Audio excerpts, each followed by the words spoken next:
I want to bring in Adrienne Broadus, who remains near the scene for us. You can see it from above, what it looked like before and then after that crash. And Adrienne, the NTSB is making clear they have a ways to go in this investigation, but it is an all-hands-on-deck effort.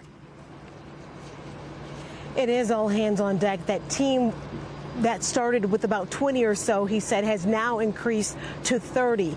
Key things, top headlines that came out of that news conference just moments ago.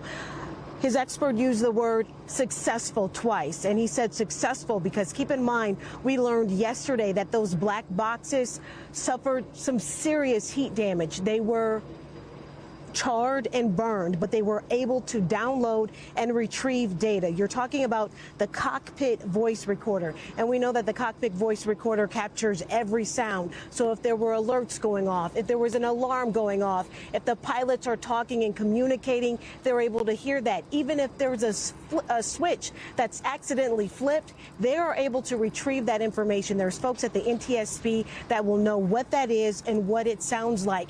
And they have a timeline that they're going to put together. On the FDR, they retrieved 63 hours of data over 24 flights, Hallie, including the accident flight. So they'll be able to go back and hear what other pilots said. Of course, that audio is not going to be released. That's the right. other thing you pointed out, the cockpit data recorder, 2 hours of audio, including the accident flight. We learned just moments ago that a team will start transcribing that audio in the coming days. There are so many questions. Folks here clearly want answers. We won't have all the answers right away, but each day, with each news conference, we are learning something new.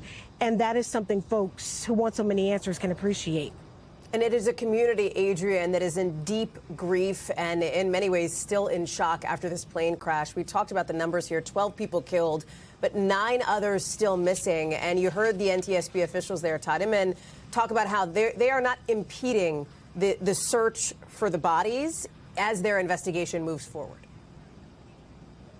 No, that is their #1 priority, recovering the bodies, because they believe there may be more. As you mentioned, 12 confirmed dead. I spoke with the mayor earlier today, and he was describing what he saw yesterday when he went to that debris site, which is about a half-mile long. He said it was so horrific, his words, not mine, he had to turn and look away. Parts of the area are marked with red tape. The red tape is an indication that that is someone's loved one there. We call them the deceased. We don't know their names, but we do know these are people who were loved by folks in this community. Among the 12 dead, the crew, the folks who were on that plane on Tuesday. If you look at the images there, it is a twisted, mangled mess, charred to a crisp. You still see some hot spots smoldering, and that is also what the mayor of the city was talking about. He says, you see this type of thing in movies. He said this is worse than what we see in the movie.